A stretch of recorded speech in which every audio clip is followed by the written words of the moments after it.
अपने माता पिता को प्रणाम कर लो। एक मंत्र है, अभिवादनम शीलस्य नित्यम वृद्धोपि सेविन चत्वारि तस्य वर्धन्ते आयुर्विद्या यशो बलम।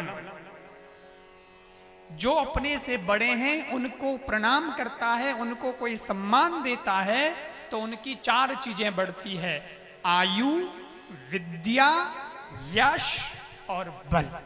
ये चार चीजें बढ़ती है। और वास्तव में इन चारों चीजों से अपना काम बनता है। अपने को काम करना है तो जीना पड़ेगा, जीने के लिए अपने को स्वस्थ रहना पड़ेगा। किसी ने कहा कि हमारे यहाँ प्रणाम करने की जो तरीका है वो कैसा है, ऐसे झुक के प्रणाम करने का तरीका है। झुकना पड़ता है ना प्रणाम के लिए। तो ये झुकना क्या है, ये योग है, ये एक तरह का आसन है। और जो ये आसन करता रहेगा उसकी कमर दर्द नहीं करेगी, उसके घुटने दर्द नहीं करेंगे, उसका स्वास्थ्य ठीक रहेगा। स्वास्थ्य ठीक रहेगा तो उसकी आयु बढ़ जाएगी। बोलो, आयु बढ़ती है कि नहीं बढ़ती है प्रणाम करने से? केड़ो ही आदमी आलसी हुएला, वो यूं तो कोई योग करे नहीं करे, चलो कोई नहीं, पण कोई मंदिर में जावेला या कोई महाराज के उन्हें गुरु महाराज आए गया तो उन्हें नहीं चुकी जाए, पण तो ही दौरो हो रहा, अरे बाबूजी गुरु का सम्मान कैसे देख के तो प्रणाम करता ही है। तो ऐसा तरीका ही बता दिया कि भाई बड़ों को प्रणाम किया करो ताकि ठीक रहो। और झुकने से क्या होता है, आशीष मिलता है, आशीर्वाद मिलता है। इसीलिए प्रणाम नीचे किया जाता है। आपने कभी किसी को देखा ऐसे, किसी को ऊंचा कोई प्रणाम नहीं करता, सब नीचे चरणों में प्रणाम करते कि नहीं? खमारे हाथ लगान प्रणाम कर, तो दे क्यों प्रणाम। कोई माता हाथ लगान के प्रणाम सा, ऐसे नहीं करेगा। उसको सिखाया गया कि तू झुक भाई, झुकेगा तो फायदे में रहेगा। क्यों? क्योंकि झुकोगे तो आशीर्वाद मिलेगा उसका। क्योंकि वो आशीर्वाद देने वाला आशीर्वाद कैसे देवे? हम कोई लंबो आदमी वे वो प्रणाम कर, हम उन्हें कटे आशीर्वाद देवे? वो झुकेगा तो आशीर्वाद मिलेगा। तो भाई झुक जा, और झुकेगा तो बड़ों का आशीर्वाद मिलेगा। और जिस दिन बड़ों का आशीर्वाद मिल गया तो एक बात याद रखो, जो झुक सकता है वो एक दिन दुनिया को झुका भी सकता है। बड़ों के आशीर्वाद से ये हो सकता है कि दुनिया उसके सामने झुक। और आशीष मिलेगा तो विद्या भी बढ़ेगी, और विद्या बढ़ेगी तो वो अच्छा काम करेगा। विद्या तो ही है भगवान की कृपा। आज मैं आपके पास में हूं, आपके बीच में बैठा हूं, इसमें मेरे गुरु की कृपा है, मेरे गुरु का आशीष है, ठीक है? और विद्या भी, इसलिए हमको खुद को भी गौरव होता है कि चलो भगवान ने मेरे को अच्छा दिमाग दिया है, मेरे को भगवान ने कुछ करने की ताकत दी है, क्यों नहीं भाई गौरव करूं? मैं करूंगा गौरव, है ना? विद्या भी है और गुरु का आशीर्वाद भी है। और जहाँ जाते हैं वहाँ सब जगह लोग हमें मानते हैं, बड़ा प्रेम देते हैं, स्नेह देते हैं, तो यश भी बढ़ता है।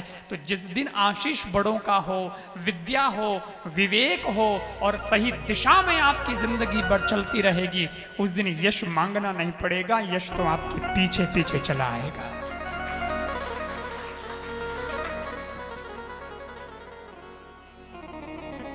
बल कितने प्रकार के होते हैं? शरीर का बल, दूसरा होता है आत्मबल। मैंने कईयों को देखा है, कईयों के पास में शरीर का बल तो है लेकिन आत्मबल नहीं है, भगवान की कृपा का बल नहीं है। तो वो बहुत घबराते हुए, बड़े डरते हैं, नहीं, अपने से नहीं, ऐसे करते वो कमजोर हो जाते हैं, वो नहीं कर पाएंगे क्योंकि वो बल नहीं है, अंदर से कॉन्फिडेंस नहीं है। और कई बार आदमी में अपना बल होता है, बल बोले तो भगवान का बल, आत्मबल, कॉन्फिडेंस भी तकड़ा है, और उसको पता है कि मैं जिसके भरोसे अब तक जी लिया हूं उसी के भरोसे अगर आगे भी चलूंगा तो वो संभाल लेगा, मेरे ऊपर मेरे परमात्मा का बल है। ये बल भी आ जाता है जो बड़ों का सम्मान करता है। तो आयु, विद्या, यश, बल, चारों चीजें बढ़ती।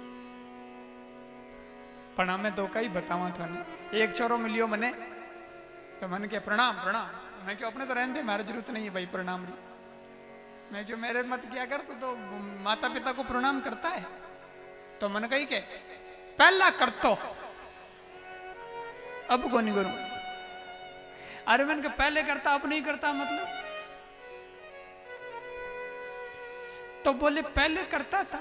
मैं क्यों पहले करता था अब नहीं करता, मैं इसका अर्थ क्या समझो? माता पिता दुनिया में नहीं है, चले गए क्या?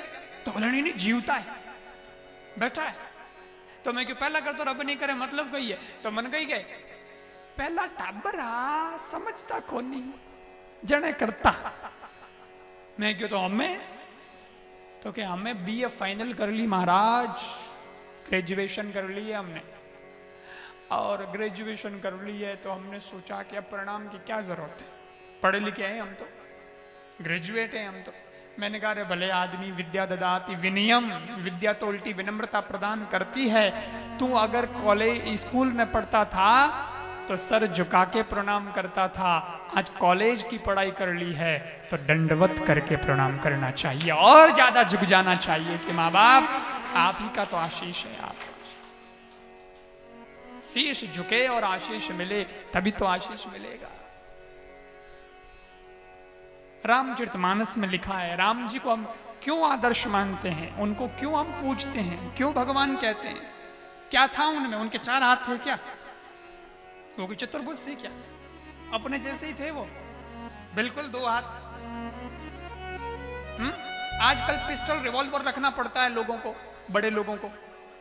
उस वक्त धनुष बाण रखते थे वो, क्योंकि धनुष बाण ही था उस वक्त, पिस्टल थी नहीं, रिवॉल्वर था ही नहीं, बंदूक नहीं थी, तो धनुष बाण रखते थे एक हाथ में।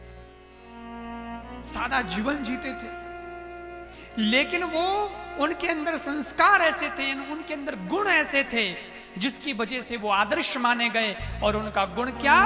रामचरितमानस को पढ़ो, उसमें लिखा हुआ है।